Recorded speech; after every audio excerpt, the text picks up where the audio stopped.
Warahmatullahi wabarakatuh. Bismillahirrahmanirrahim. Alhamdulillahilladzi ja'alana min ummati sayyidina Muhammadin sallallahu alaihi wasallam wa ja'alahu uswatan hasanatan lana wa li jami'il makhluqat. Asyhadu an la ilaha illallah wahdahu la syarika lah wa asyhadu anna Muhammadan abduhu wa rasuluh alladzi la nabiyya ba'dah. Allahumma salli wa sallim wa barik ala sayyidina Muhammadin an-nuri dzati wa sirri sari fi sa'iril asma'i was sifat wa ala alihi wa ahli baitihi wa dhurriyyatihi wa warathatihi ila yaumiddin. Allahumma inna nas'aluka ridhaka ya Allah wa nas'aluka asyauqa ila liqa'ik wa nas'aluka asyauqa ila liqa'i habibikal mustafa Muhammadin sallallahu alaihi wasallam. Allahumma faqihna fid din wa 'allimna at-ta'wil, amin ya rabbal alamin. Yang sama-sama kita muliakan para guru, para khalifah, dan khususnya yang kami muliakan para ikhwan, para peserta suluk surau ridha ilahi yang insyaallah dimuliakan dan dirahmati oleh Allah Subhanahu wa taala. Gimana kabarnya Bapak? Alhamdulillah. Ngantuk semua ya? Alhamdulillah. Alhamdulillah kita masih diizinkan Allah sore hari ini untuk istiqomah berada di surau ini. Mudah-mudahan keberadaan kita di sini bukan hanya bersifat jasadiyah, tapi juga sekaligus rohaniyahnya juga ikut gitu ya. Amin ya rabbal alamin. Ya, alhamdulillah. Kita kembali melanjutkan kajian kitab As-Sa'adah Al-Abadiyah fi ma ja'a bihi An-Naqsyabandiyah karya Syekh Abdul Majid bin Muhammad Al-Khan ya. Tapi sebelumnya sebagaimana biasa, sebagai bentuk syukur kita, bentuk rasa terima kasih kita kepada penulis kitab ini, mari kita bacakan Ummul Quran Al-Fatihah. Kita kirimkan semisal pahalanya buat sang Madinatul Ilmi, yaitu Sayyidina Rasulullah sallallahu alaihi wasallam. Kemudian para guru kita, khususnya di Ribat Nuraniyah, dan segenap orang tua kita, khususnya penulis kitab ini yaitu Syekh Abdul Majid bin Muhammad Al-Khani. Nafa'anallahu bihi wa bi'ulumihi fid dharain amin. Lana wa lahu wa lahum jami'an al-Fatihah. A'udzu billahi minasyaitonir rajim. Bismillah. Ya Rabbi ya Musa.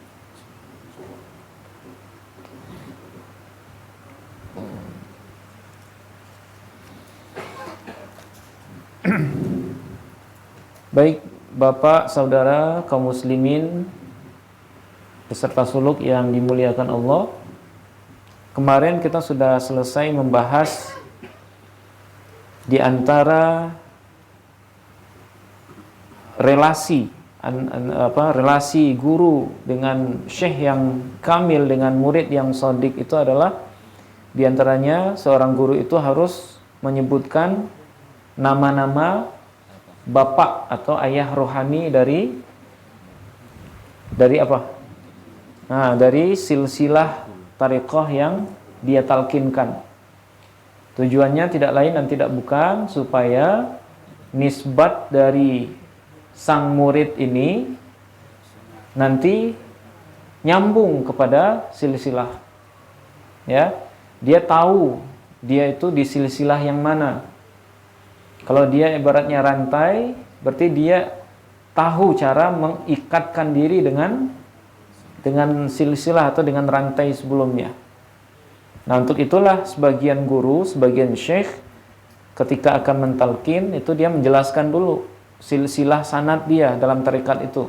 Mulai dari gurunya, guru dari gurunya sampai nyambung kepada muassis tarekat dan sampai menyambung kepada sang sumber utama, yaitu baginda Rasulullah sallallahu alaihi wasallam. Jadi kalau bisa kita hafalkan silsilah kita itu, ya. Dan kalau bisa, kalau ada waktunya nanti lapang, per nama itu dikirimkan Al-Fatihah. Ya. Satu-satu nama kita kirimkan Al-Fatihah. Nah, nanti pas luang, pas lapang. Ya, nanti dibiasakan sekali seminggu lah, atau sekali 2 minggu, atau paling pemalas sekali sebulan. Sekali sebulan. Nah, jadi dibaca di buku Diari Salik itu di bagian belakang itu ada silsilah yang kopian dari yang di depan ini. Nah, itu nanti silakan bapak-bapak baca dan kirimkan Al-Fatihah untuk masing-masing nama itu. Insya Allah madad dari mereka semua. Kalau talqin kita sodik, ya, insya Allah akan nurun, akan mengalir kepada kita semua. Oke. Nah, kemudian kemarin kita sudah membahas juga bahwa di antara mata kuliah, di antara menu yang harus diajarkan oleh seorang syekh kepada murid dalam prosesi tarekat atau talqin zikir itu adalah mengajarkan istilah khatam khajakan dan khatam rabbani. Apa itu khajakan? Khajakan bentuk plural dari khajah, ya, atau tulisannya khawajah, tapi wawnya nggak dibaca. Itu bahasa Persia, ya. Jadi khajah dia hanya sebagai tanda mat, tanda panjang saja. Khajah. Nah, artinya syekh. Bentuk pluralnya khajakan. Ya, khajakan. Nah, itu bentuk jamaknya. Artinya khatam khajakan itu adalah khatamnya para guru.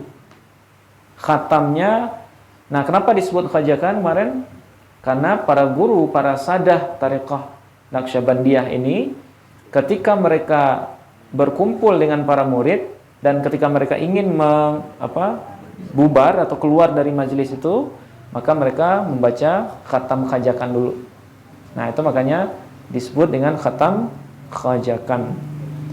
Nah, apa beda khajakan dengan khatam rabbani?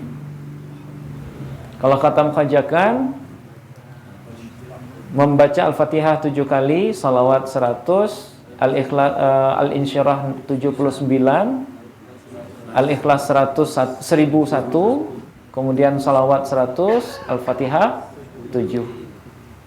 Nah, itu amaliyah yang wajib dibaca dalam khatam khajakan. Dan khatam khajakan ini ada 2, ada yang sugro dan ada yang kubro. Nah, yang biasa kita praktekkan itu yang sugro. Kalau sugro itu dihitungnya jamaah. Jadi bersama-sama, ya. Jadi kita nggak terlalu lama. Tapi kalau yang kubro, masing-masing orang harus membaca jumlah tadi. Kalau Al-Ikhlas 1001 berarti satu orang harus baca 1001. Nah, kalau yang cepat baca ya alhamdulillah cepat selesai. Tapi kalau yang bacaannya lambat seperti saya, nah itu bisa berjam-jam. Nah, tapi mudah-mudahan nanti kita bisa Abuya mempraktekkan sekali gitu ya, yang khatam khajakan yang kubro, supaya kita bisa merasakan. Nah, sementara kalau khatam rabbani bedanya hanya pas di al-insyirah dengan al-ikhlasnya diganti dengan hauqalah sebanyak 500 kali. Nah, itu secara adab sama.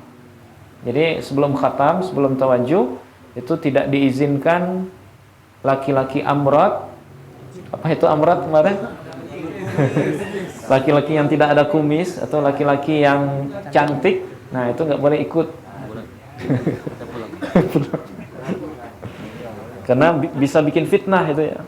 Nah, maksudnya apa kemarin?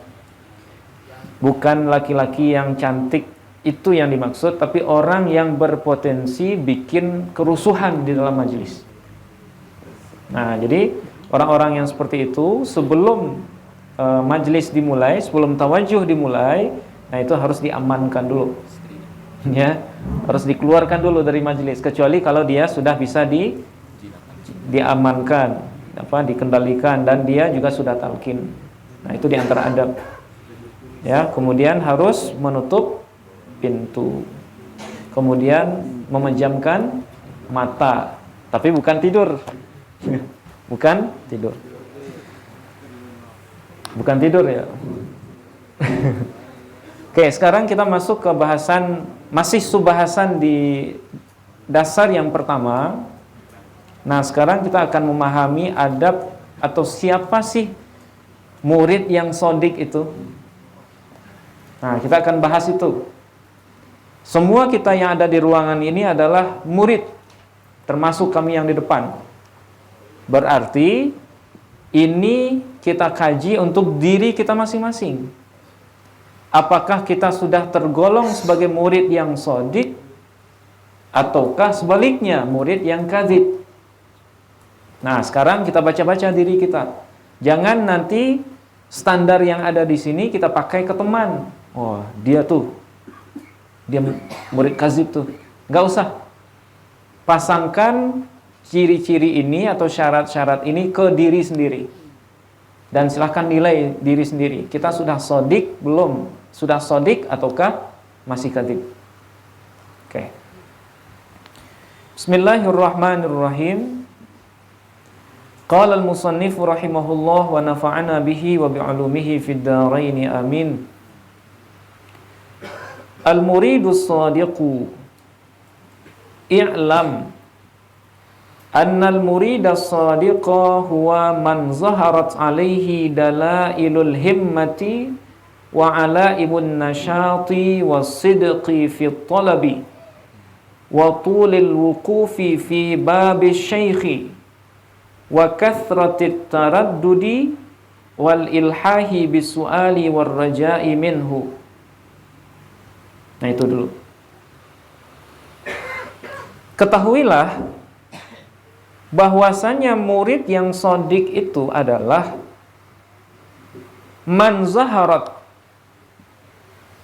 yaitu seorang murid yang zaharat.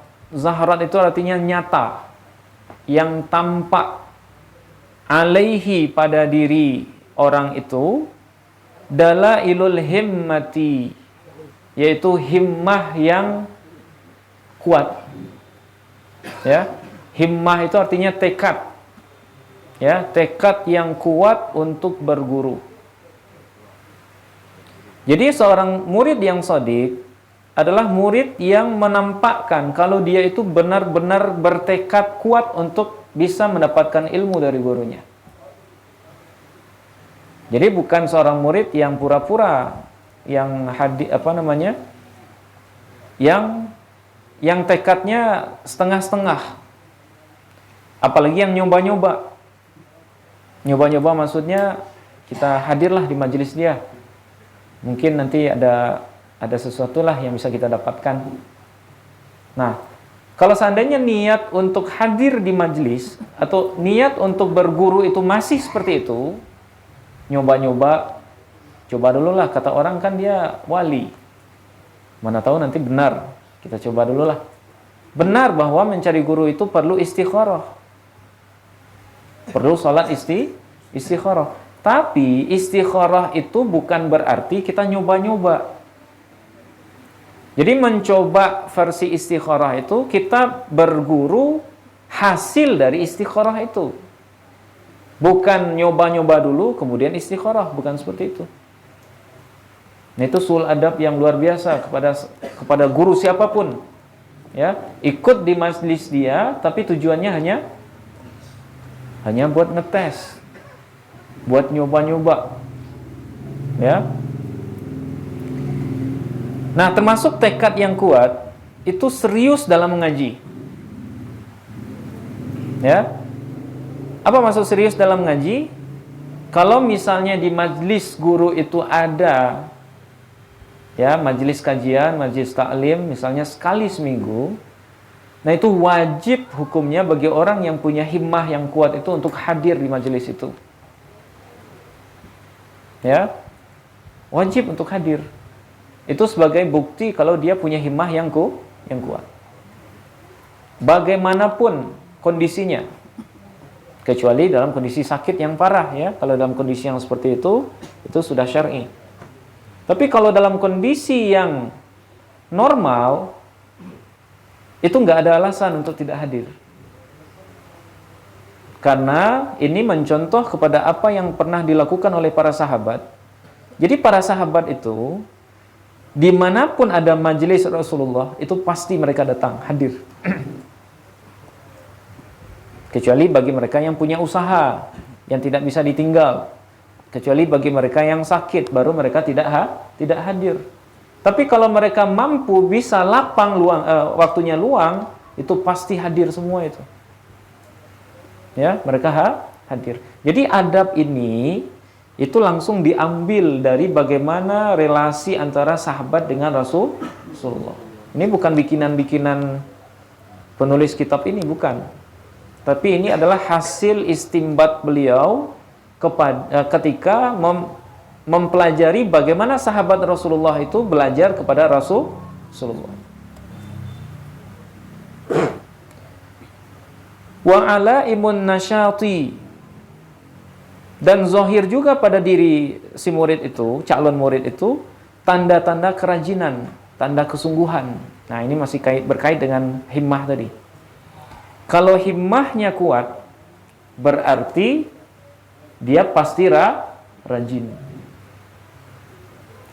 Kalau ada majelis taklim gurunya, dia hadir. Kalau ada majelis tawajuh gurunya, pasti dia hadir. Dan perlu diketahui bapak-bapak semua, tawajuh ini hukumnya wajib setelah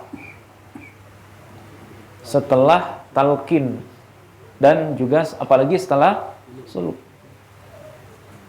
Jadi ini wajib. Jadi kalau setelah suluk nanti ya ada majelis tawajuh yang dibuka oleh guru kita, dan itu rutin ya.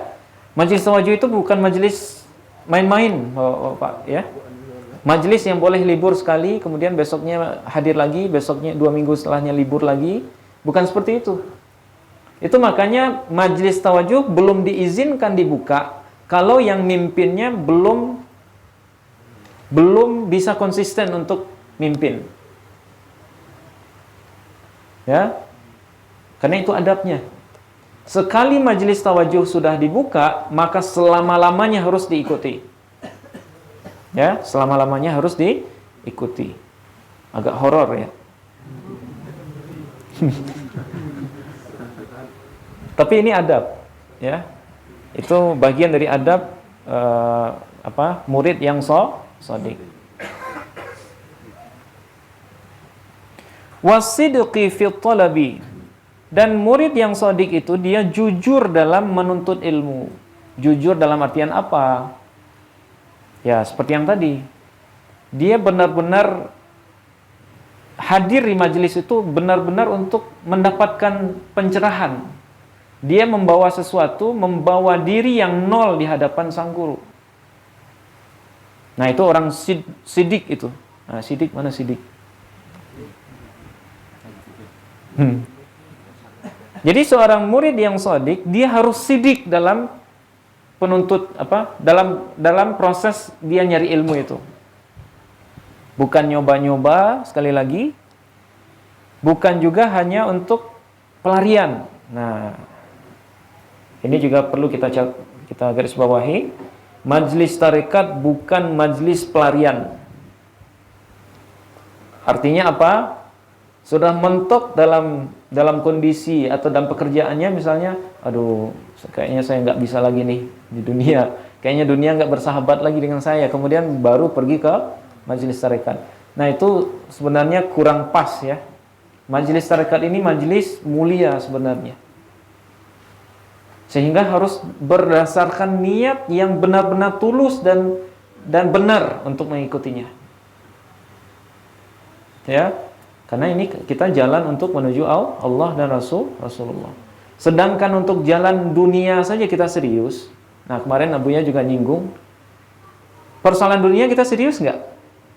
Kalau ada yang ngantor, berani nggak telat setiap hari ke kantor? Misalnya kantornya masuk jam 8, keluar jam 4 sore. Dan harus ada fingerprint. Kira-kira Bapak semua berani nggak setiap hari datang jam 10 atau jam 9? Berani? Nggak berani kan? Kenapa nggak berani? Ya karena itu menyangkut dengan dunia kita. Kalau seandainya kita telat terus, bisa jadi dipecat. Kalau dipecat, berakhir dunia kita, gelap dunianya. Untuk dunia saja kita sedisiplin itu untuk mencarinya. Ya, kalau masuk jam 8, jam setengah 7 sudah jalan dari rumah. Bahkan ada yang dari subuh itu. Kita punya teman, karena rumahnya jauh dari tempat dia kerja, itu habis subuh langsung jalan. Ya, jam setengah 6 subuh, belum sempat sarapan ya. Belum sempat mandiin anak, ya dia bapak soalnya, istri dia ada ya. Belum sempat ngelihat anak bangun, dia sudah jalan. Hanya mengejar supaya tidak macet di jalan, supaya tidak telat masuknya jam 8. Kalau dalam persoalan dunia saja kita sedisiplin itu, setakut itu kalau telat, kenapa kok dalam urusan akhirat kita tidak bisa sedisiplin itu? Anak sekolah misalnya, mahasiswa. Misalnya ada jam kuliah seminggu itu 3 hari. Masuk jam 10 siang. Kalau seandainya berani masuk terus misalnya, atau nggak masuk lebih dari 25%, kalau berani seperti itu nggak bakalan bisa ikut UAS. Nah itu aturan sebagian besar kampus seperti itu. Nah akhirnya apa? Sebagian besar mahasiswa itu dia tidak mau seperti itu. Akhirnya apa? Jam setengah 10 bukan titip absen. Jam setengah 10 dia sudah datang, sudah mandi, sudah berangkat ke kampus. Apa tujuannya? Supaya tidak telat untuk dunianya. Kan kuliah itu buat dunia juga kan? Sebagian ya. Sebagian besar maksudnya. Sebagian besar kuliah itu buat dunia, kecuali mereka yang paham tujuan kuliah. Nah, jadi pertanyaannya, sampai kapan kita mendikotomi kebutuhan dunia kita dengan kebutuhan akhirat? Kalau dunia selalu kita utamakan, selalu disiplin, kenapa untuk akhirat kita nggak mau disiplin? Nah, keywordnya itu aja. Ya, kalau nulis, nah itu bisa jadi quote. Ya. Kenapa untuk persoalan dunia kita bisa disiplin, tapi untuk persoalan akhirat kita tidak bisa disiplin? Nah itu. Wa tulil wuqufi fi babi syekh. Dan lamanya durasi dia wukuf. Wukuf itu berdiri, arti asalnya berdiri. Dia lama berdiri di depan pintu guru. Maksudnya gimana itu? Maksudnya dia belajar itu sepanjang hidupnya. Selagi masih ada ilmu dari guru itu, dia masih ngaji sama guru itu. Ya. Jadi sampai kapan ngaji? Gak ada batasannya. Kalau apalagi guru yang wali itu ilmunya gak bakalan habis-habis itu. Karena ilmunya sudah berasal dari Allah Subhanahu wa ta'ala langsung. Gak bakalan habis. Berarti kalau ilmu gurunya gak habis-habis, sampai kapan belajarnya? Berarti sampai kalau bukan beliau yang wafat duluan, kita yang wafat duluan. Seperti itu tekad seorang murid yang shadiq. Bukan, saya ngajinya 2 bulan aja. Setelah 2 bulan, saya mau nyari guru lain. Nah, kalau dalam bab ini, itu bukanlah ciri seorang murid yang shadiq. Ya, setelah 2 bulan di sini saya akan berangkat ke tempat lain. Nah, kalau di pesantren Kalong mungkin bisa seperti itu. Tapi kalau di bab yang sifatnya rohani seperti ini, Nah, itu nggak bisa. Kecuali kalau gurunya sudah wafat. Ya, kalau guru sudah wafat, wajib hukumnya nyari guru baru. Ya, wajib punya guru baru. Apakah kita khianat dengan punya guru baru? Tidak. Justru kita melanjutkan amar dari guru yang sebelumnya. Karena sehari saja seseorang tidak berguru, maka dikhawatirkan itu gurunya adalah setan itu ya. Jadi tidak benar kalau ada orang, saya kalau nyari guru baru khawatir khianat. Saya khianat ke guru. Justru dengan tidak berguru lagi itu yang khianat kepada guru sebelumnya. Ya, ada kita perhatikan ada seorang ya adalah ada yang dianya pengen ngaji aja, nggak pengen talqin, tidak pengen zikir. Kenapa nggak pengen? Karena saya sudah punya guru. Mana gurunya? Sudah wafat. Nah, kalau gurunya sudah wafat, kewajiban murid itu harus mencari guru yang baru yang sebagai pelanjut dari guru sebelumnya. Dan itu bukanlah khianat. Ya, bukan khianat. Justru kita menjalankan amar dari guru sebelumnya. Nah, jadi murid yang shodiq itu adalah murid yang bertekad belajar sampai mati. Ya, nah itu. Wa kathratut taraddudi, dan sering bolak-balik. Sering bolak-balik, ya maksudnya seperti yang tadi juga, sering nggak pernah gaib. Gaibnya itu hanya dalam ketika sudah uzur syar'i, nah baru dia minta izin, baru dia tidak ikut. Tapi selama dia bisa ikut, maka wajib hadir. Nah, para sahabat Nabi, nah kemarin Abuya ceritakan, ada sahabat Nabi yang nggak ikut perang tanpa alasan. Itu apa akibatnya? Dia selama 40 hari itu dicuekin oleh Rasulullah dan oleh seluruh kaum muslimin. Ya, karena dia berpotensi menjadi orang munafik. Nah, ketika itu Rasulullah memerintahkan tunggu ketetapan Allah buat kalian. Kalau nggak salah ada 3 atau berapa orang itu ya. Ka'ab, siapa namanya? Ada beberapa orang. Dia sebenarnya tidak punya uzur, tapi dia nggak ikut perang. Ya, dia nggak ikut perang. Akhirnya Rasulullah tahu dan dia juga ngaku ke Rasulullah. Akhirnya Rasul bilang, tunggulah ketetapan Allah buat kalian. Akhirnya selama 40 hari itu ya nggak diajak ngobrol sama Nabi. Sahabat kalau ketemu dihindari. Bayangkan kalau seandainya yang itu kita terapkan di sini, tapi nggak sampai seperti itu ya. Kalau di tarekat nggak sampai seperti itu. Tapi ya asal muasal seorang yang tidak shodiq itu berasal dari cara-cara yang seperti itu. Tidak serius dalam mengaji. Bisa hadir tapi karena malas nggak hadir. Nah, seperti itu. Wal ilhahi bisu'ali war raja'i minhu. Nah, kemudian selanjutnya serius bisu'al, ya, serius dalam hal bertanya dan berharap dari curahan ilmu guru. Nah, ini lagi-lagi berkaitan dengan tema-tema sebelumnya. Serius dalam bertanya, maksudnya tidak menanya. Kan ada juga orang itu 2 jenisnya. Ada yang bertanya dan ada yang menanya. Bedanya apa? Kalau yang bertanya itu murni, dia pengen dapat ilmu. Tapi kalau yang menanya, ngetes. Ya, ngetes guru. Atau dalam rangka nyoba-nyoba dulu. Ini dia bisa nggak melayani saya nih? Ngetes guru dulu. Ya, kira-kira dia mampu nggak jawab pertanyaan saya? Nah, jadi kalau seandainya ada yang seperti itu, berarti ciri murid yang kadzib. Na'udzubillah summa na'udzubillah. Wa badlul juhdi fi istirdaihi, dan mengusahakan dengan sekuat tenaga fi istirdaihi, dalam mencari keridhaan guru. Ya, Jadi keridhaan guru itu juga harus dicari. Tapi tidak boleh juga mencari perhatian dengan cara-cara yang tidak benar.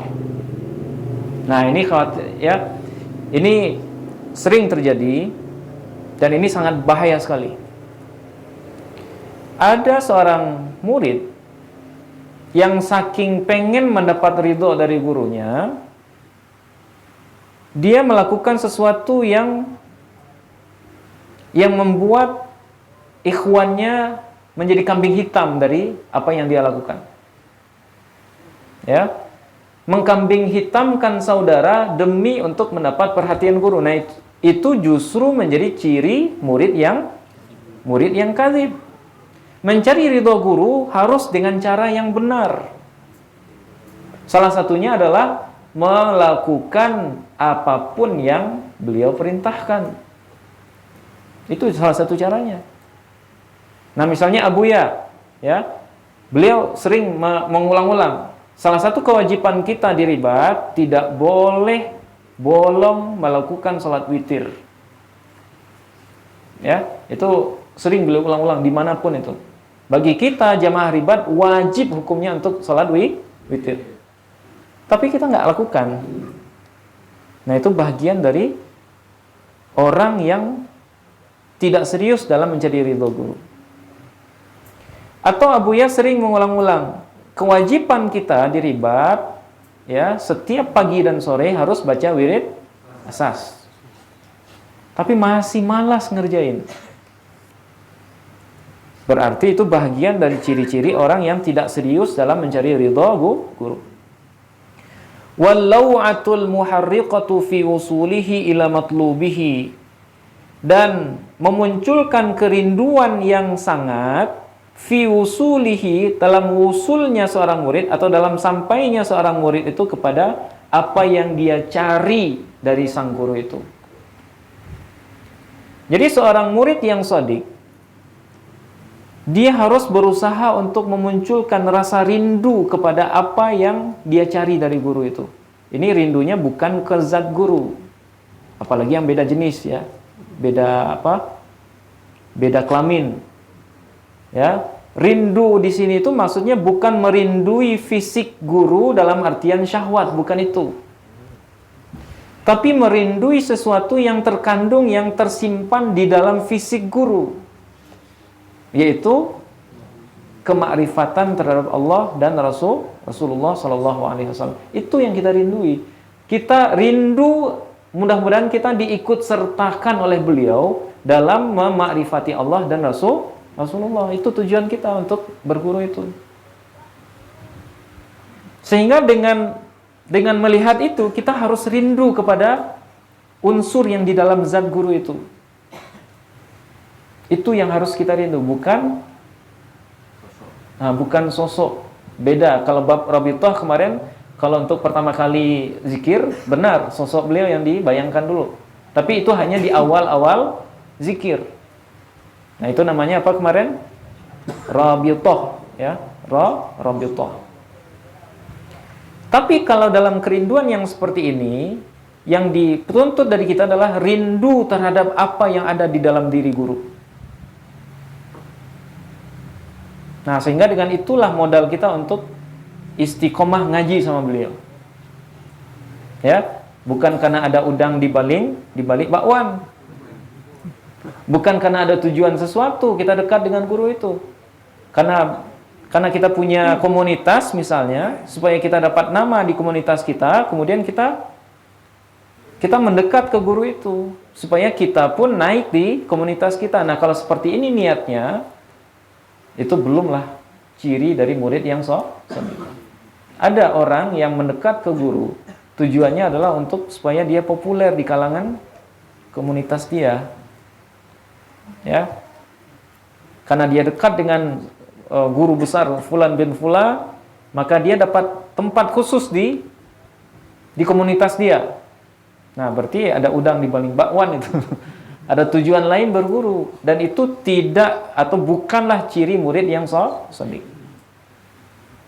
Jadi kita berguru itu apa sih landasannya? benar-benar keinginan untuk bisa ngikutin apa yang ada di dalam tubuh guru itu, apa yang ada di dalam zat guru itu yang kita cari. Nah, gimana itu caranya? Ya.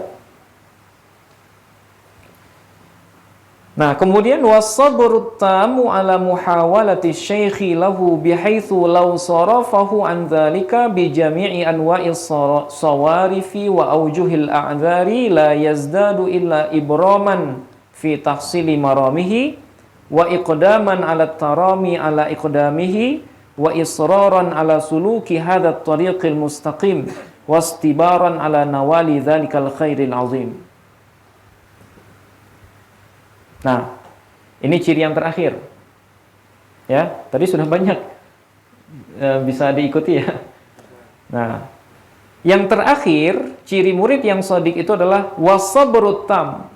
Sabar yang sempurna, kesabaran yang penuh ala muhawalati syekh, di atas perlakuan guru terhadap dia, bihaitsu, dengan standar atau dengan sekira-kira seandainya guru itu memalingkan dia dari kondisi dia sekarang, ya, misalnya guru itu mengubah atau membuat sesuatu aturan buat dia, bijami'i anwa'is sawarifi, dengan seluruh jenis-jenis ujian dan bentuk-bentuk perlakuan, ya. Nah, di antara misalnya ada guru itu yang tidak, kadang guru itu ada yang tidak melihat kita. Ya, biasanya guru itu sangat ramah, tapi suatu kali ketika kita masuk majelis, jangankan menyapa kita, melihat wajah kita pun enggak. Mungkin pernah mengalami hal itu, ya. Itu hanya sebagian kecil dari cara guru mendidik kalbu kita. Ya, biasanya setiap ketemu disapa, disebut nama misalnya ya. Tapi suatu ketika karena guru pengen nguji kita, ketemu, ngelihat wajah tapi beliau palingkan wajahnya. Atau jangan pun ngelihat, beliau berusaha untuk tidak ngelihat kita, padahal kita tahu beliau berpotensi ngelihat kita. Nah, hati-hati. Itu adalah cara guru dalam menguji kita, tasdik atau tidak. Suuzon nggak sama guru ketika kita digituin, ya. Dan ini berlaku untuk semua tim khidmat, para peserta suluk, muallim, sama semua. Pasti akan mendapat cobaan-cobaan seperti ini dari guru. Apalagi kalau gurunya seorang wali besar, itu cobaannya akan jauh lebih banyak, lebih besar lagi. Ya, kalau seandainya di dalam kalbu kita itu bersarang cinta dunia, misalnya cinta pekerjaan, apa? Pekerjaan itu yang akan dicopot oleh guru itu dari kita. Kalau misalnya di kalbu kita ada cinta dunia berupa misalnya apa? Duit, ya, harta, bisa saja harta itu yang dicopot dari kalbu kita. Ya. Karena kalau guru wali, kalau gurunya sudah ekstra, yang sudah yang sudah tinggi makamnya, biasanya ada yang seperti itu ujiannya, dan kita menyaksikan sendiri. Ya, ada yang cinta harta, hartanya dikuras sekuras-kurasnya, sehabis-habisnya. Ada yang cinta dunia berupa jabatan, dibuat dia berhenti dari pekerjaan itu. Ada yang cinta betul sama keluarga, dipisahkan sama keluarganya. Ya, siapa tuh yang kuat ya? Ya, dipisahkan dengan keluarga, luar biasa kan? Tapi nggak usah takut, di ribat nggak seperti itu. Di ribat nggak seperti itu. Insya Allah nggak seperti itu. Ya, di ribat paling cuma dilihat aja. Apa? Misalnya lagi zikir, nggak zikir, dilihat aja. Biasanya itu sih kalau di ribat. Ya. Atau disapa gitu kan, diajak ngobrol dan seterusnya. Nah, tapi kalau sebagian guru seperti yang kita sampaikan tadi, dan itu nyata, sampai sang murid itu menghilangkan cinta dunia itu dalam kalbunya. Ketika dia sudah menghilangkan itu dalam kalbu, biasanya itu kembali lagi. Bahkan tanpa diminta akan kembali lagi. Jabatan yang hilang, tiba-tiba ada aja panggilan buat dia. Akhirnya dia kerja lagi. Bahkan tanpa dia minta, tanpa dia bikin proposal lamar kerjaan. Ketika harta sudah hilang dari kalbunya, tanpa dia sadari, harta itu gampang muncul, gampang datang ke dia. Bahkan dia sering keluar negeri tanpa ada duit. Dia nggak punya duit, tapi bisa kemana-mana. Ya, ada tiket. Tiketnya ada aja gitu. Ya, kalau itu sudah hilang, biasanya itu akan kembali sendiri. Ya, akan kembali dengan sendirinya. Karena yang penting itu bukan kita miskinnya, bukan kita kayanya, bukan. Tapi bagaimana kekayaan itu tidak berada di dalam kalbu. Kita tidak dilarang kaya. Dalam bertarekat atau dalam bertasawuf, dalam berzikir, kita tidak dilarang kaya. Tidak dilarang punya anak banyak. Tidak dilarang mencintai istri. Tidak dilarang mencintai harta. Enggak. Ya, kok istri? Tapi yang dilarang itu adalah menjadikan semua itu menjadi raja di dalam kalbu yang melebihi cinta kepada Allah. Itu. Ketika hal-hal itu merajai kalbu, maka siap-siap guru akan mencabutnya. Ya, guru akan mencabut itu dari kalbu kita. Tapi kalau itu sudah tidak ada, seperti yang tadi kita sampaikan, setelah kita tidak punya hasrat lagi kepada benda-benda itu, kepada harta, jabatan, dunia, dan seterusnya, pasti nanti akan kembali sendiri, bahkan berlimpah. Ya, berlimpah. Nah, jadi kita harus sabar kalau seandainya kita diuji oleh guru seperti itu, bisa jadi beliau melihat kalau di kalbu kita masih ada kecenderungan-kecenderungan itu. Jangan malah nanti kita suuzon sama guru. Kalau suuzon nanti kena 2 kali. Kenapa kena 2 kali? Sudahlah habis, madat berguru juga putus. Ya udah jadi gembel jadi sekarang. Nggak punya apa-apa lagi. Ya, habis semua. Zahirnya habis, dunianya habis, akhiratnya apalagi. Karena kalau putus bermadat, dikhawatirkan itu akan menyebabkan akhir hayat kita juga bermasalah. Itu aja yang kita khawatirkan. Karena ini nyangkutnya ke akhirat. Ini nyangkutnya ke akhirat. Kalau persoalan lulus nggak lulus ujian PNS, nah itu mungkin bisa kita usahakan ya. Tapi ini berkaitan dengan akhirat. Baik atau buruknya nasib kita di akhirat. Nah, jadi kalau seandainya ada yang diuji oleh guru dengan cara-cara seperti itu, jangan sekali-kali suuzon. Bilang, oh guru saya mata duitan ini. Atau guru saya tidak suka ngelihat saya sukses. Atau guru saya nggak suka nih ngelihat saya punya keluarga yang aman, rukun. Bukan itu maksudnya. Guru itu justru membantu kita agar tidak membuat Allah cemburu. Kalau Allah yang cemburu itu lebih dahsyat dari guru. Ya, kalau Allah yang cemburu kepada kita, itu ujiannya jauh lebih besar dari ujian guru yang wali tadi itu. Langsung diambil semua. Cinta anak, cinta istri, anak istrinya diambil. Cinta harta, cinta dunia, misalnya hartanya ditenggelamkan, habis sehabis-habisnya. Kalau Allah yang cemburu. Nah, mumpung belum Allah, nah guru kita mencegah kita, mendidik kita. Jangan sampai Allah yang menghukummu nanti. Cukup dari ujian dari saya dulu, kata guru itu. Itu tujuannya. Ya, sabar sebentar dengan ujian itu, insya Allah nanti akan kembali lagi yang kita inginkan itu. Asalkan tidak ditaruh di kalbu. Nah, jadi harus sabar dalam semua perlakuan guru. Dengan apapun yang beliau tampilkan di hadapan kita. Termasuk sabar dalam menghadapi ahwal guru. Nah, ini kemarin sempat kita jelaskan juga. Terkadang ada guru itu yang menguji kita lewat ilmu. Karena hijab sebagian orang itu ada hijab ilmu. Misalnya murid yang sudah alim sebelum berguru, biasanya diuji dengan ujian ilmu. Atau hijab hukum. Kalau yang pakar-pakar hukum syariat, biasanya diuji dengan perlakuan guru yang dia seolah-olah melanggar syariat, yang tujuannya adalah untuk menguji si murid ini, dia sudah menanggalkan atau sudah menolkan ilmu syariatnya sebelum berguru, atau dia masih menggunakan itu ketika berguru. Nah, kalau kata Buya Aldo kan, nolkan dulu dirimu kan.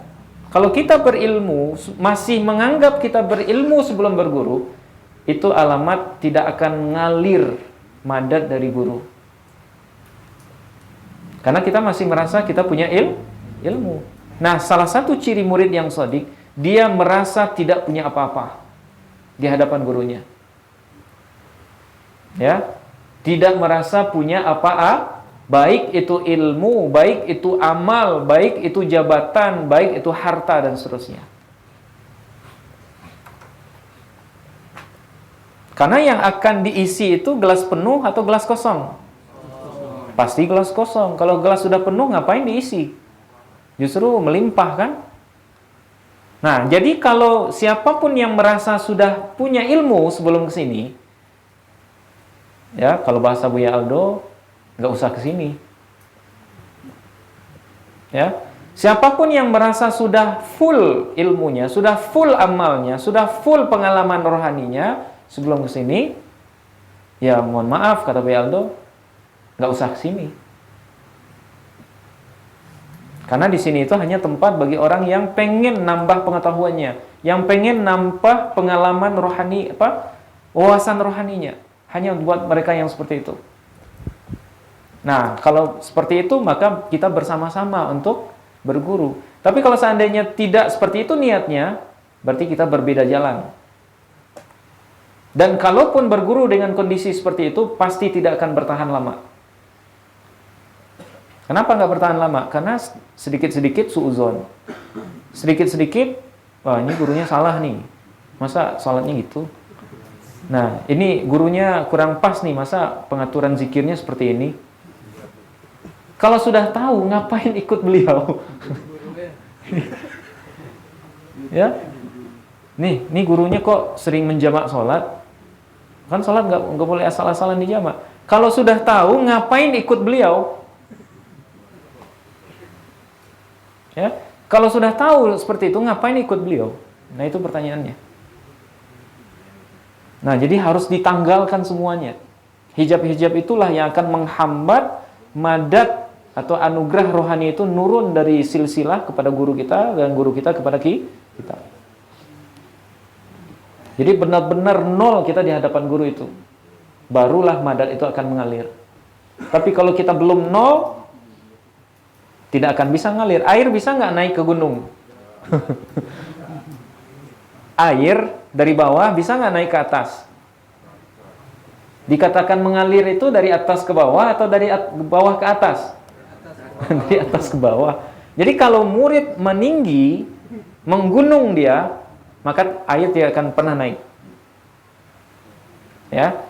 Tapi kalau dia merendah, dia sadar kalau dia itu rendah, sehingga kalau dia rendah butuh aliran dari yang lebih tinggi, nah barulah nanti madad itu akan mengalir ke dia.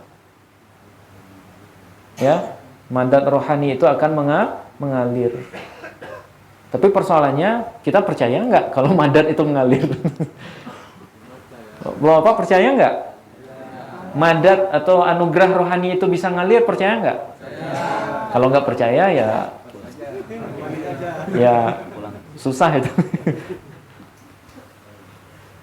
Nah, jadi semua ujian yang diberikan syekh atau gurunya oleh murid yang shadiq, la yazdadu illa ibraman fi tahsili maramihi. Hal itu tidak menambah kecuali menambah semangat dia untuk menghasilkan tujuan dia belajar. Oh, ini menarik nih, guru tarekat tapi seperti ini ya. Dia semakin penasaran.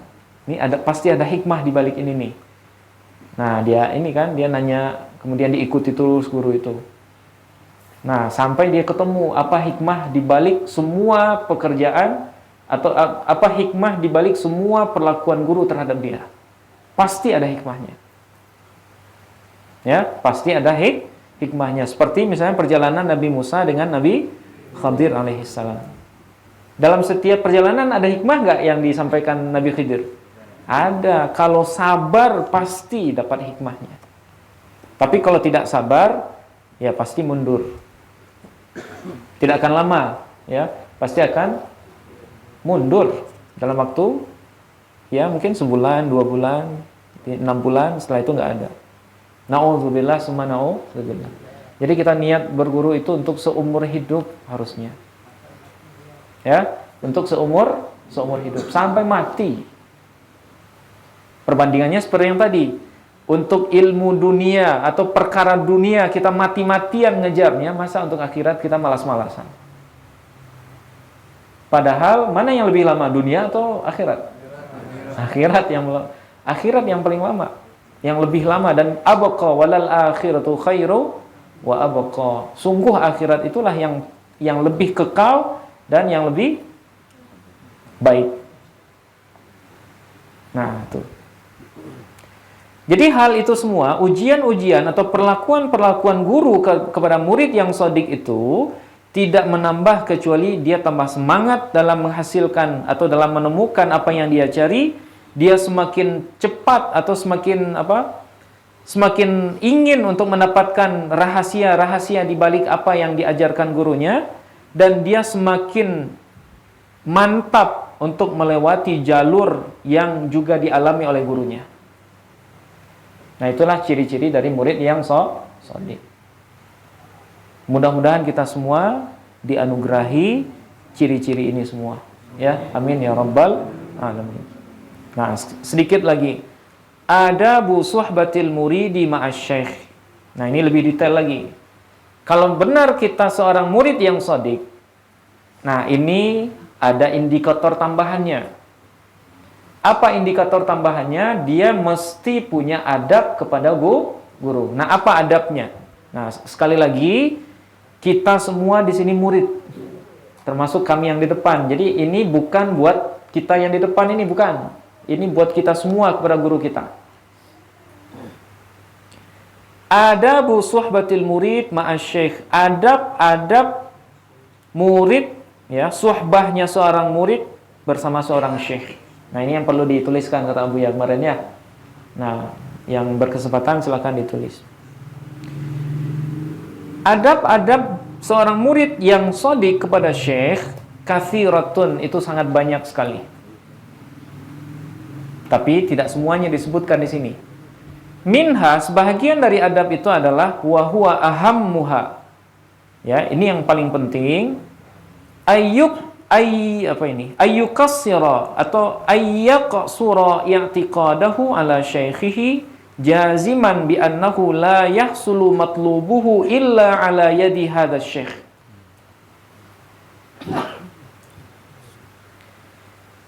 Adab yang pertama yang harus kita jalankan ketika berguru, dan ini yang paling penting. Nah, berarti ini paling penting dari semua adab yang ada. Ayat surah i'tiqadahu, bahwa membulatkan seorang murid, i'tiqadahu, keyakinannya, ala syaikhihi, terhadap gurunya, jaziman, i'tiqad yang jazim. Jazim itu i'tiqad yang bukan main-main. I'tiqad kalau boleh dihitung 1 sampai 100, i'tiqad dia itu 1000. Melebihi 100. Nah, itu jaziman, ya.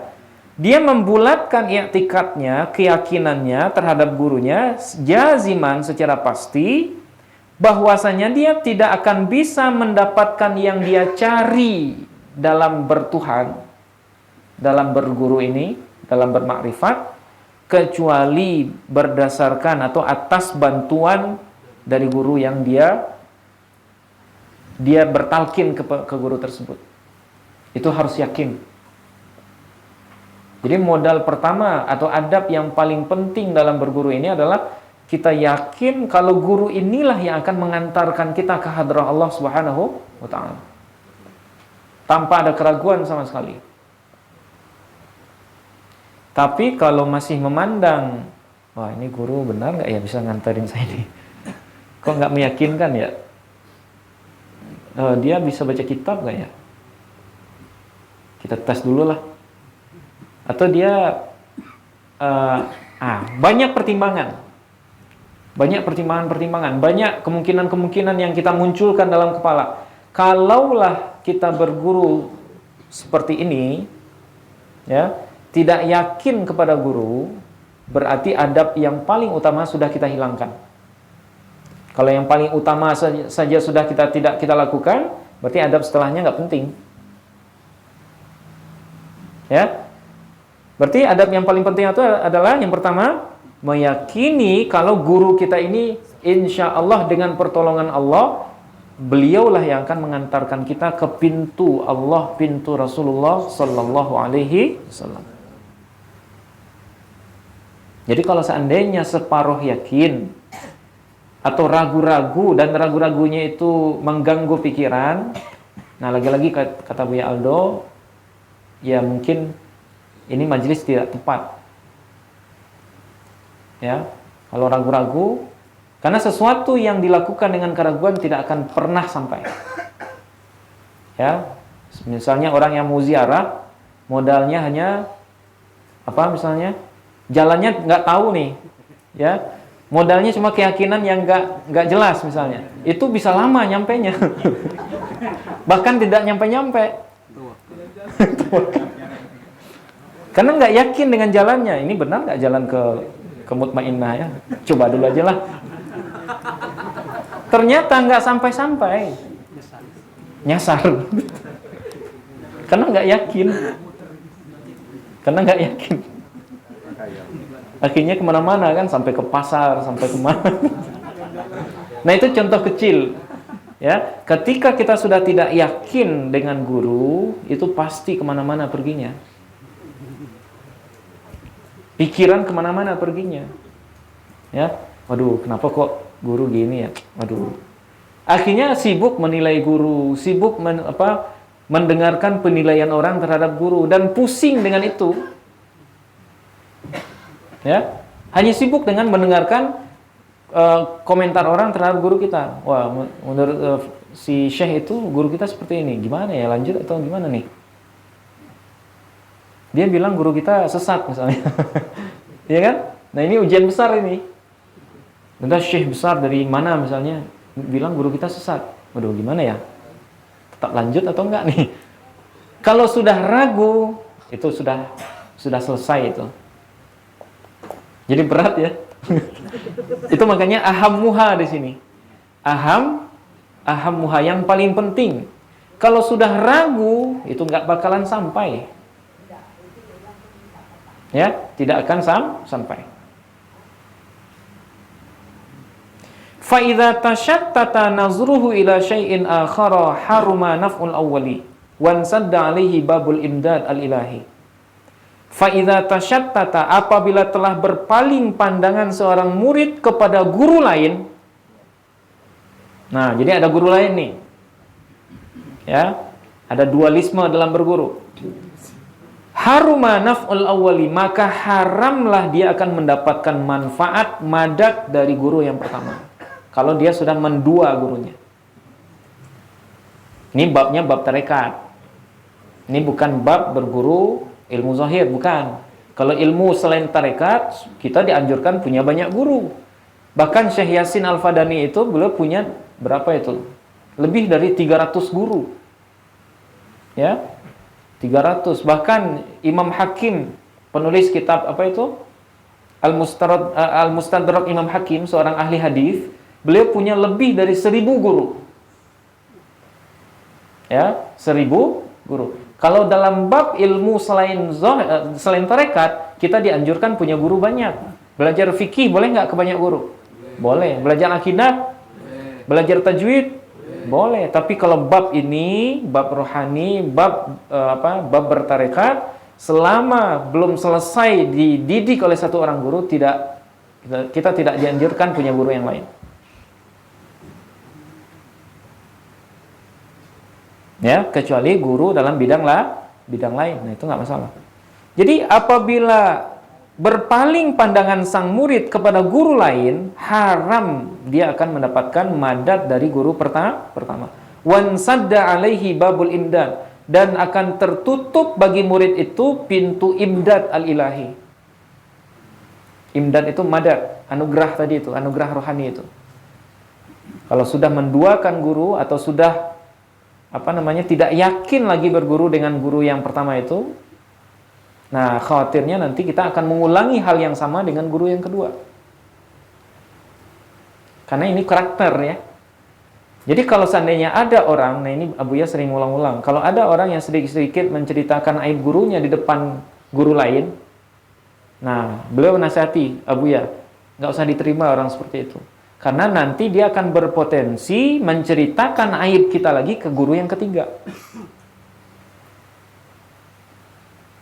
Nanti di guru ketiga nggak sesuai lagi, dia pindah lagi ke guru yang keempat. Aib guru ketiga dia ceritakan lagi ke guru yang keempat. Nah itu karakter karakter murid yang kadhib. Jadi selama guru kita masih hidup dan proses tarbiyah kita belum selesai dengan beliau, nggak boleh dulu nyari guru lain. Nah itu aturan, itu adab, ya itu adab. Ingat ini hanya dalam bab bertariqah. Jadi bukan berarti tapi kalau ngaji kitab tasawuf itu boleh banyak nggak gurunya? Kalau ngaji kitabnya boleh nggak kita ngaji ke selain Abuya misal? Boleh kalau ngaji kitabnya. Tapi kalau bab rohani, bab tarekat itu mesti satu guru. Kecuali kita sudah diizinkan untuk nambah guru oleh guru yang bersangkutan. Misalnya Imam Al-Juwaini punya murid namanya Imam Al-Ghazali. Beliau sudah mengizinkan Imam Al-Ghazali untuk nambah guru ke guru yang lain. Nah, baru boleh nambah guru yang kedua. Atau misalnya siapa? Walaupun ini bukan bab rohani ya, Imam Syafi'i misalnya, beliau berguru pada awalnya dengan Syekh siapa namanya? Siapa sebelum Imam Malik? Ada nama guru beliau di daerah Baghdad, kelahiran beliau, Az-Zanji atau siapa namanya. Nah, guru beliau ini sudah ngaku kalau ilmunya habis. Saking cerdasnya Imam Syafi'i, guru beliau ngaku kalau ilmu saya sudah habis. Kamu boleh lanjut lagi ke guru yang lebih alim dari saya. Kemudian dianjurkan berguru ke Imam Malik di Madinah. Baru beliau pindah ke guru yang kedua. Kalau sudah seperti itu baru boleh nambah. Misalnya kita sudah diizinkan Abuya, misal ya. Ini contoh saja. Baru boleh nambah guru lain atau di tarekat lain misalnya. Baru boleh. Tapi kalau dalam bab yang sama, tarekat yang sama dan kita masih belum diizinkan karena masih dalam tarbiyah, itu nggak boleh nambah yang lain. Ya. Ini itu satu. Ini adabnya ada 19 ini, gimana ya? Sampai maghrib kayaknya.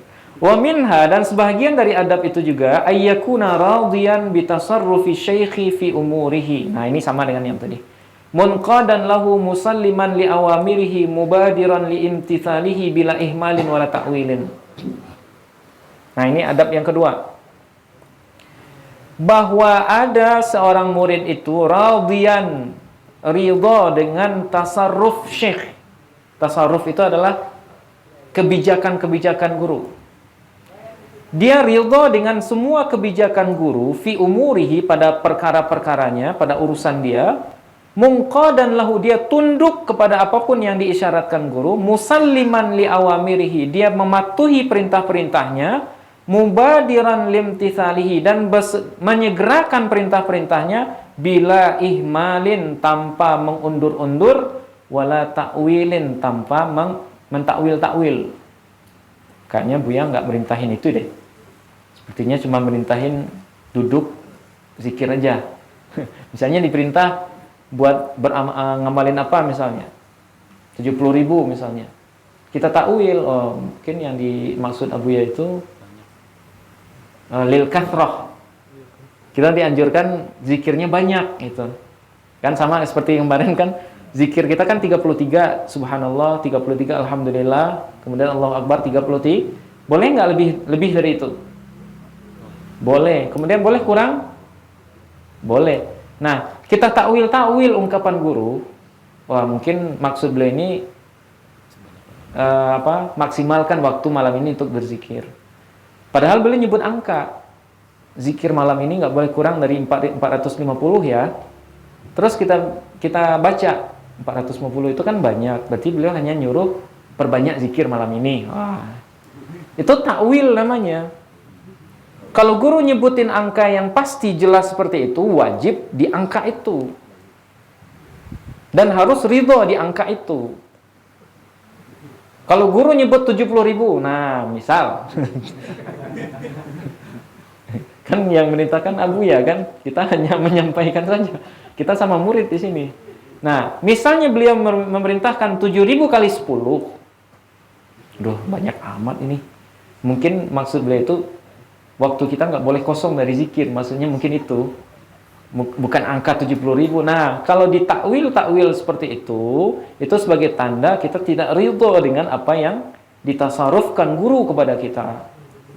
Khawatirnya kita melanggar adab. Nah, ini kan bab adab ini. Ini bab adab. Ya, adab. Nah, di sini disebutkan man lam yakun mujtahidan fi bidayatihi la yuflihu lahu muridun fi nihayatihi. Nah, ini kaidah. Kalau di hikam man asyraqat bidayatuhu asyraqat nihayatuhu. Nah, mirip dengan itu. Kalau di sini orang yang tidak bersungguh-sungguh di awal perjalanan rohaninya dikhawatirkan nanti di akhir perjalanan dia juga tidak akan berhasil. Kalau di awal suluk kita tidak serius, khawatirnya nanti di akhir suluk kita tidak sampai. Nah, itu maksudnya. Mentang-mentang Abu Ya bilang suluk fun. Nah, suluk fun ya. Itu jebakan loh. Jangan kira bahasa itu bahasa melepaskan kita seenaknya dalam suluk. Itu bahasa ujian, bahasa jebakan. Kita terjebak nggak dengan bahasa itu? Suluk kita kan fun kata dia. Happy.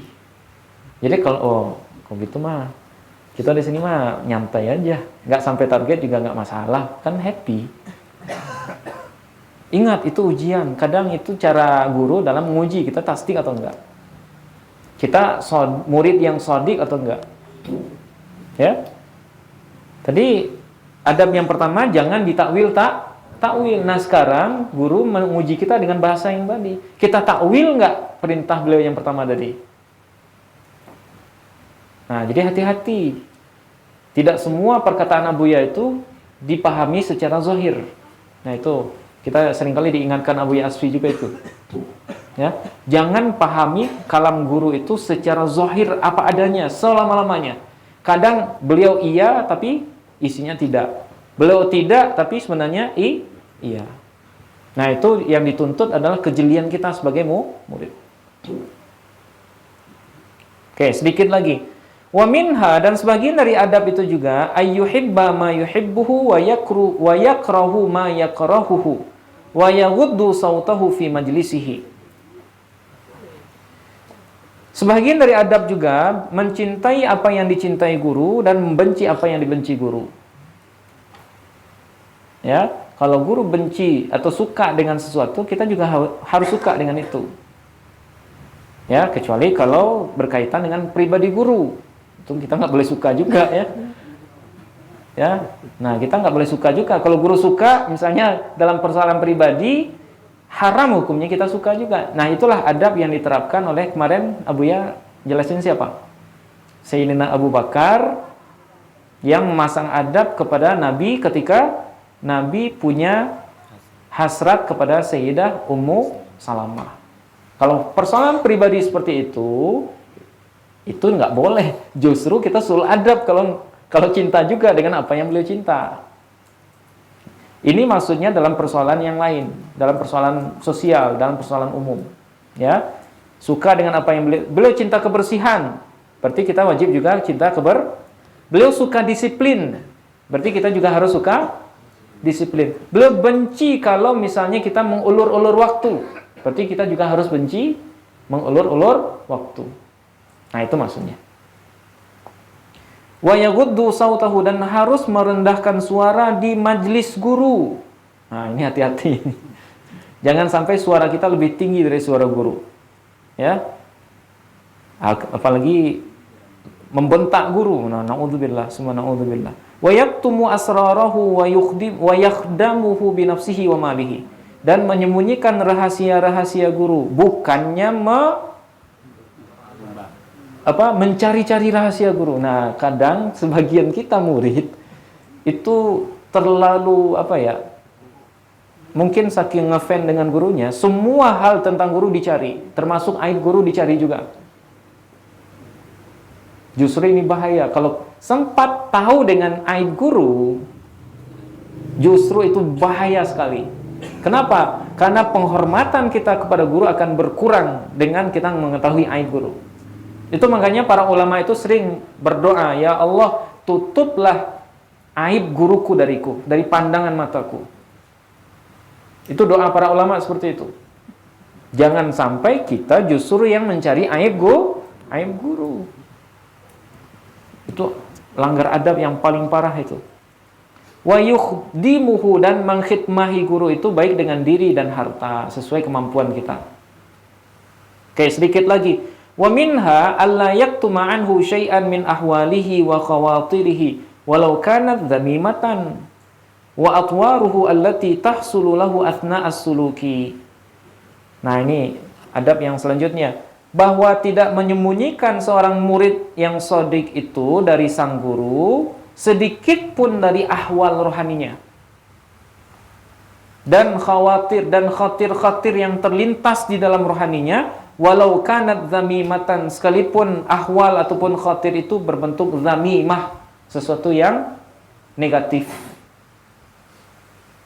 Nah, ingat, ini bukan pengalaman yang biasa. Kalau pengalaman misal, ya, kita melihat cahaya, kemudian misalnya kita seolah-olah berada di suatu tempat, kemudian kita minum di sana misalnya. Kalau hal-hal yang seperti itu nggak usah diceritakan ke guru.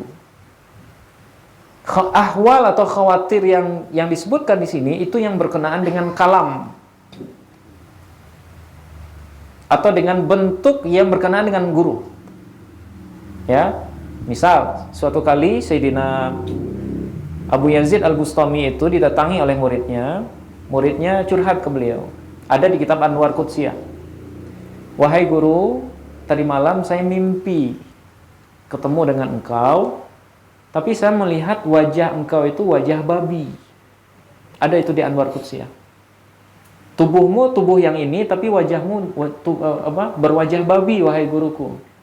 Nah, saya khawatir saya salah paham atau apa dengan ini. Nah, dia ceritakan ke gurunya. Terus Abu Yazid menjawab, beliau senyum. Sodakta ya tilmidi, atau ya murid, ya muridi. Engkau benar, mimpi engkau benar. Yang engkau lihat dalam mimpimu itu adalah ahwalmu sendiri ketika kamu berada dalam kondisi itu. Jadi guru itu cerminan murid. Apa yang dilihat murid dari gurunya, berarti itulah hakikat murid. Kalau dia suuzon ke gurunya, pasti dia akan melihat diri dia di wajah di diri guru itu. Jadi kata Abu Yazid kepada orang itu, perbaiki adabmu ke guru. Perbaiki apa yang di dalam kalbumu terhadap guru, maka nanti kamu tidak akan melihat saya lagi seperti itu. Jadi apa? Perspektif kita tentang guru itu adalah cerminan batin kita sendiri. Nah, itu ada di Anwar Qudsiyah, boleh dibaca ulang. Ya, cerita tentang Abu Yazid yang oleh muridnya dimimpikan seperti berkepala babi. Ternyata dia menyimpan sifat-sifat babi dalam dirinya, sehingga dia melihat itu di gurunya. Jadi kalau kita mimpi yang aneh-aneh seperti itu, Nah, itu baru ceritakan ke guru. Tapi kalau yang biasa-biasa saja, cukup dicatat. Karena itu babnya merepotkan guru jadinya nanti. Karena bayangkan kalau misalnya murid guru itu ada ribuan, semuanya seperti itu nggak sempat tidur itu gurunya. Ya, kasihan gitu. Oke. Wa atwaruhu allati tahsulu lahu asna as-suluk. Dan perkembangan yang dia alami, yang dia dapatkan selama suluk. Nah, itu juga harus diceritakan ke guru. Walaupun sebenarnya guru tahu dengan itu. Ya. Wa ayyakuna faniyan fi aqwali syekh wa af'alihi wa sifatihi bal fi dzatihi. Nah, kemudian yang terakhir, bahwa ada guru murid itu fana pada perkataan guru, perbuatannya, sifatnya, bahkan pada zatnya sendiri, pada zat guru itu sendiri. Nah, fana ini maksudnya apa? Lebur di bawah irodah guru. Nah, itu maksudnya. Tidak ada lagi irodah kita, yang ada cuman irodah guru. Nah, bisa nggak kita seperti ini?